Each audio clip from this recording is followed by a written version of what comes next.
咁多位傳媒朋友，我哋而家開始今日嘅救援簡報啦。首先介紹一下幾位講者先。鏡頭前正中間嘅係消防處處理助理消防區長葉錦江，而鏡頭右手邊嘅係高級救護主任郭敬軒。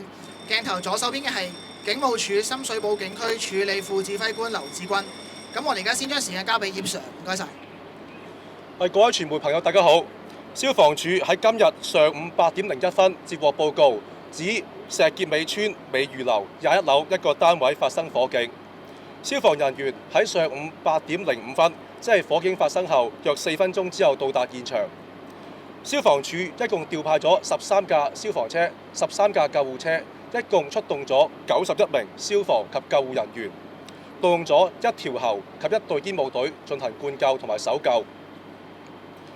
火警大約喺上午8時54分大致被救熄。火場面積大約5米乘4米。行動中，消防人員一共疏散咗22人去到安全嘅地方，另外約有250人自行疏散。消防人員喺現場救出1名男士同埋7名女士，總共8名傷者。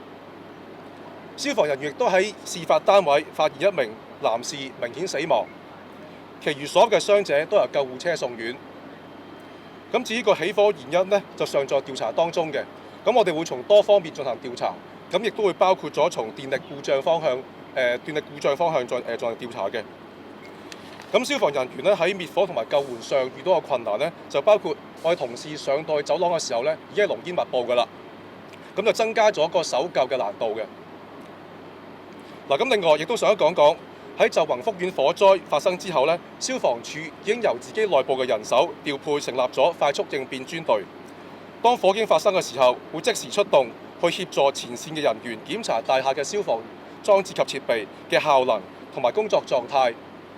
咁如果發現大廈嘅消防裝置嘅設備喺唔妥當或者有其他消防安全違規嘅情況呢，本處嘅人員會即時採取執法嘅行動。咁另外，美裕樓係持有咗有效嘅大廈消防裝置週年檢查證書嘅。咁火警發生之後呢，消防處嘅快速應變專隊呢，亦都喺美裕樓測試咗大廈嘅消防裝置及設備，咁亦都冇發現有唔妥當嘅地方嘅。咁包括涉事樓層21樓。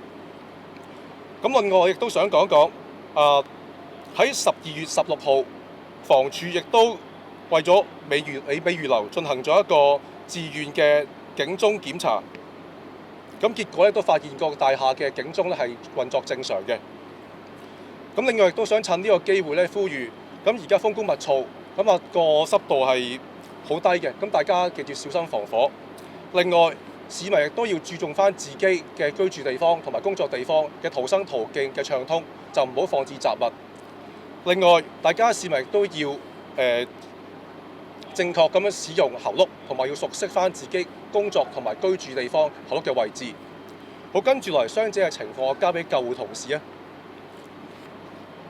由於火警涉及大量傷者，消防處啟動大量傷者事故檢傷分流系統，為現場嘅傷者進行分流同埋記錄傷勢。火警中共有8名嘅傷者，當中2人為嚴重受傷，主要傷勢為吸入性損傷，清醒程度下降。其餘6人為嚴重，主要傷勢為吸入濃煙不適、呼吸困難。喺呢8個傷者當中，有2人係由消防人員救出，其餘6人則自行疏散。救護人員喺現場為傷者進行初步治理，包括提供高濃度氧氣。另外有1名人士於現場由救護人員判斷為明顯死亡。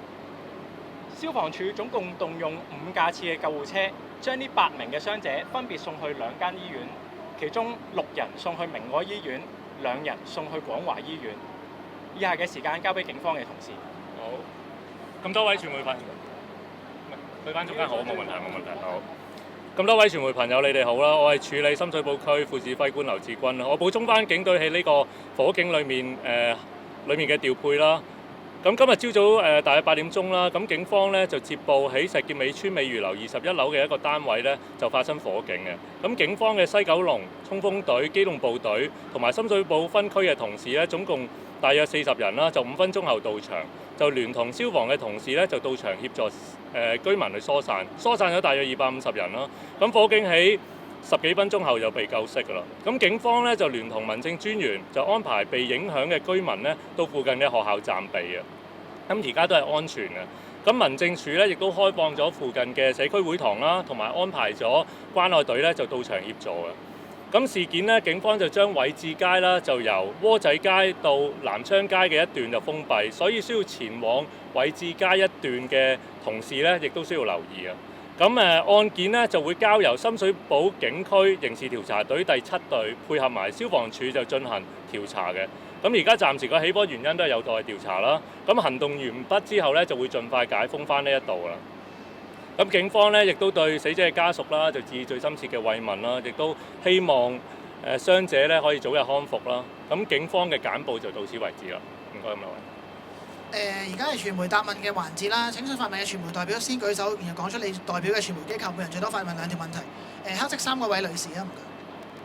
阿 Sir 你好，港台㗎。首先想問下啦，即係有居民就話起火單位嘅比較多雜物同埋易燃物品啦，有冇發現相關嘅情況呢？如果有嘅話，即係易燃物品係啲乜嘢呢？同埋都想問翻啦，即係亦都有居民話，即係21樓嘅消防喉其實出唔到水啦。你哋救火嘅時候有冇發現到呢個問題呢？即係消防設備上面會唔會有呢啲嘅問題出現到呢？唔該。係回應翻記者朋友嘅問題先啦。咁我哋同事去到單位咧，就見到入邊嘅單位雜物比較多嘅，係啦。咁另外就亦都增加咗嗰個救援個難度啦。咁另外咧，我哋同事喺使用翻美如樓嘅消防裝置及設備嘅時候咧，係發覺係使用係正常嘅。嘢雜物居多，即係紙多啊，定係乜嘢？但係現場咧嗰個單位咧，其實都燒得比較嚴重嘅。咁我就見到有有大概都唔少量嘅雜物擺咗喺個屋企度咯。咁你話至於雜物嘅內容係咩？我暫時提供唔到。白色衫嗰位女士。唔該 TVB 嘅，想問翻呢，啱啱都講過話會循呢個電力嘅方向調查，想問點解會循呢一個方向調查啦？係咪現場有啲乜嘢嘅跡象係顯示同電有關啦？另外就聽到有啲居民就係話咧，樓宇入面嘅防火門其實好多都係冇閂到，想問下佢哋咪有啲即係呢一方面係做得不足唔夠好，冇跟足規矩做啦，同埋即係你哋所見係點樣嘅咧？唔該。嗱，咁而家現場嗰個火警成因我都係仲係調查當中嘅，我哋只係講話我哋會連埋。從呢個電力故障方面亦都會巡查，亦都會包含咗呢個元素落去啫。咁至於我哋同事去到現場救火嘅時候咧，就未有發現個防煙門係被攝開嘅。紫色衫嗰位女士。你好 ，Now TV 嘅，想問下，而家有冇話大概幾時可以解封到，俾其他居民可以翻屋企咧？而家暫時喺樓層涉事單位嗰個走廊咧，我哋暫時都係封鎖住嘅，咁都係為咗市民嘅安全啦。我哋暫時都係要封鎖咗先嘅。暫時如果解封嘅時間咧，我哋仲係跟進緊。請問仲有冇傳媒朋友想發問？係白色衫位女士。咁都想問翻啱啱咧，即係有居民就話21樓嘅嗰個消防喉冇水，咁其實你哋就話有用水啦。咁都想了解翻係咪個教育宣傳不足，即係可能係市民佢哋唔識開定點樣咧？唔該。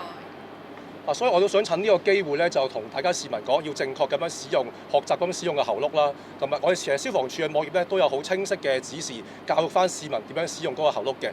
咁同埋大家市民都要，但係要了解自己知道咧嗰個自己居住嘅地方啦，同埋工作地方嗰個喉轆嘅位置咯。想問翻呢，即係嗰位死者咧，其實知唔知道係咪獨居嘅啦？即係咪行動不便之類嘅咧？即係會唔會係有同住嘅人咁樣